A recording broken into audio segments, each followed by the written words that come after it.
दोस्तों, एक समय की बात है जब एक छोटे से गांव में रामलाल नाम का एक व्यापारी रहता था। वो एक साधारण परिवार का बेटा था, लेकिन कड़ी मेहनत से उसने अपने व्यवसाय में कुछ सफलता हासिल की। रामलाल ईमानदार और नेक आदमी था, लेकिन उसने कभी नहीं सोचा था कि उसके पास इतनी दौलत होगी। लेकिन उसने अपने जीवन का मुख्य लक्ष्य सिर्फ एक ही रखा था, और वो था ईमानदारी से जीवन जीना और अपनी मेहनत से कुछ हासिल करना। एक दिन रामलाल व्यापार के सिलसिले में दूसरे गांव गया। रास्ते में वो एक अनजान गांव में पहुंचा और उसके साथ दुर्घटना हो गई। जब वह अपने सामान लेकर सुनसान सड़क पर चल रहा था, तभी अज्ञात हमलावरों के एक समूह ने उस पर हमला कर दिया। उन्होंने उसकी सारी पैसा, महत्वपूर्ण व्यापारिक दस्तावेज और यहां तक कि उसकी आखिरी पाई भी चुरा ली। रामलाल कुछ नहीं कर सका, क्योंकि बदमाश बहुत ताकतवर थे और उन्होंने उसे डरा धमकाकर उसका सब कुछ लूट लिया। रामलाल निराश हो गया। उसके पास ज्यादा कुछ नहीं था और वो नहीं जानता था कि क्या करें। जब वह सोच रहा था तो उसने पास के एक पेड़ के नीचे एक साधु को बैठे देखा। साधु बहुत सरल स्वभाव के थे। उनके लंबे सफेद बाल थे, चेहरे पर शांत मुस्कान थी और हाथ में एक छड़ी थी। रामलाल की आंखों में उसके लिए आशा की एक किरण चमक उठी। वो साधु के पास गया और उन्हें अपना सारा दुख बताया। साधु ने उसकी बात सुनी और कुछ देर तक चुपचाप बैठ रहे। फिर उन्होंने कहा, चिंता मत करो, मैं एक सेठ को जानता हूं जिससे तुम मदद मांग सकते हो। वो तुम्हारी मदद करेगा। रामलाल थोड़ा हैरान हुआ और बोला, एक सेठ? क्या वो मेरी मदद करेगा?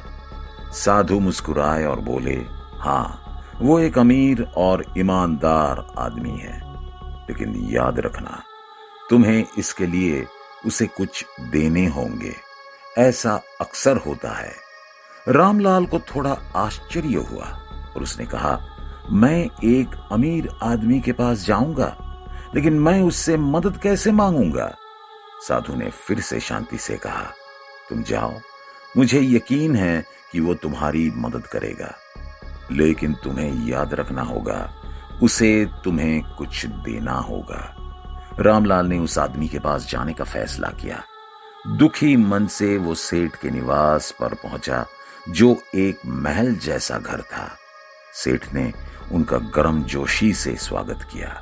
रामलाल ने उसे अपनी पूरी स्थिति बताई और मदद के लिए प्रार्थना की। रामलाल की पत्नी बहुत सुंदर थी और उसका रंग बहुत गोरा था। रामलाल की पत्नी को एक बार देखने के बाद सेठ उसे ही देखता है। वो सोचता है कि इतनी खूबसूरत पत्नी को किसी भी तरह से नजरअंदाज नहीं किया जा सकता। इसलिए उसने अपने मन में एक योजना बनानी शुरू कर दी। वो वहीं बैठा सोच रहा था कि कैसे रामलाल से बात करके उसे अपना लक्ष्य प्राप्त कराया जाए। सेठ कुछ देर चुप रहा, रामलाल की तरफ देखा और बोला, तुम मुझसे मदद मांग रहे हो, लेकिन मैं कुछ शर्तों पर तुम्हारी मदद करूंगा। मैं तुम्हारी पत्नी को गारंटर की तौर पर रखूंगा और तुम मुझे बाद में पैसे लौटा दोगे। जब सारे पैसे तुम चुका दोगे तो मैं तुम्हारी पत्नी तुम्हें लौटा दूंगा। रामलाल थोड़ा चौंका, लेकिन उसके पास कोई विकल्प नहीं था। उसे एहसास हुआ कि अगर उसने सेठ के मदद नहीं मांगी तो उसका व्यवसाय बंद हो जाएगा। इसलिए वो सहमत हो गया। अपनी पत्नी को गारंटर की तौर पर रखने के बाद सेठ ने उसे कुछ पैसे दिए। फिर रामलाल चुपचाप सेठ के महल से चला गया। वो मन ही मन एक ही बात सोचने लगा कि चाहे कुछ भी हो जाए, उसे उस पैसे से बहुत ही कम समय में अपने व्यापार को तेजी से आगे बढ़ना होगा। फिर मैं सेठ के सारे पैसे चुका दूंगा और अपनी पत्नी को बहुत जल्द अपने घर वापस ले जाऊंगा। ये सब सोचते हुए रामलाल अपने काम में आगे बढ़ गया। वो बाजार से नई नई चीजें खरीदकर दूसरे गांव में बेचने लगा। रामलाल का व्यवहार बहुत अच्छा था, इसलिए दूसरे गांव के लोगों ने भी रामलाल को आसानी से अपना लिया। वे उससे बहुत प्यार करते थे, इसलिए बहुत ही कम समय में रामलाल दूसरे गांव में भी अपनी लोकप्रियता बढ़ाने में सफल हो गया। इस बीच सेठ रामलाल की खूबसूरत पत्नी से मिलकर बहुत खुश हुआ। उसने मन बना लिया था कि रामलाल शायद कभी उसका कर्ज वापस नहीं चुका पाएगा, और अगर रामलाल उसका कर्ज नहीं चुका पाया तो वो उस खूबसूरत पत्नी का मालिक बन जाएगा। ये सोचकर उसका मन खुशी से भर गया। 1 साल बाद रामलाल ने कड़ी मेहनत की और व्यवसाय को सफल बना दिया। उसने बहुत सारा पैसा बचाया था। तब एक दिन उन्होंने बिना समय बर्बाद किए सेठ के महल में जाकर अपनी पत्नी को वापस लाने का निर्णय लिया। इसलिए एक दिन वो सेठ के घर गया और बोला, मैंने अब बहुत पैसा कमा लिया है, अब मेरी पत्नी की जमानत छोड़ दीजिए। सेठ ने धीरे से मुस्कुराते हुए कहा, आपकी पत्नी की मौत 2 महीने पहले हो गई। ये सुनकर रामलाल को सदमा लगा।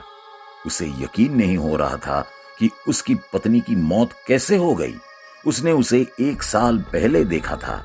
सेठ के शब्दों से उसके दिल को गहरी चोट पहुंची। वो उसे स्वीकार नहीं कर सका।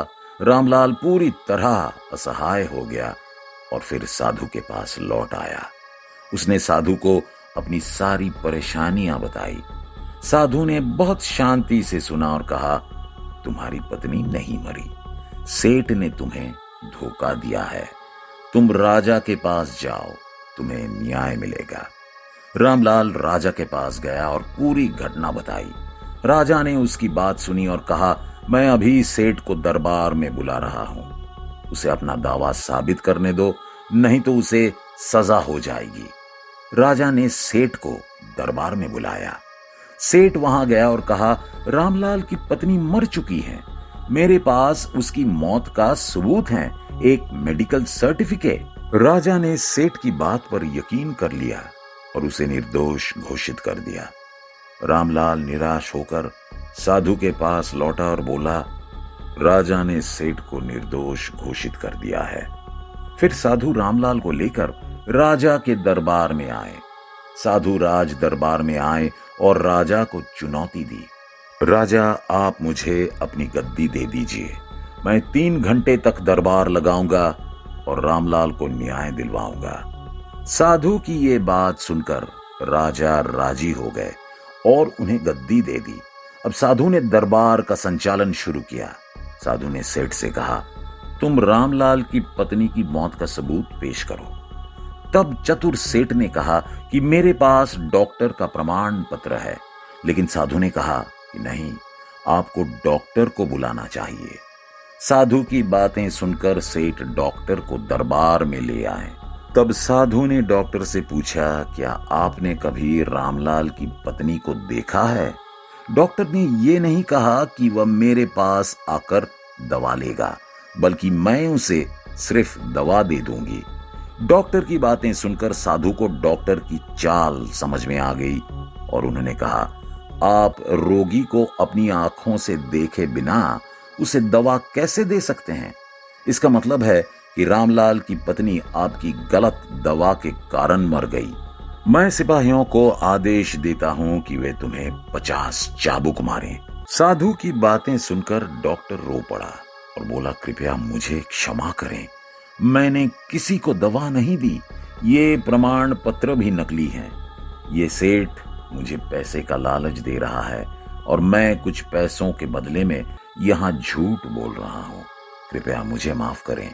ये कहते हुए डॉक्टर रोने लगे।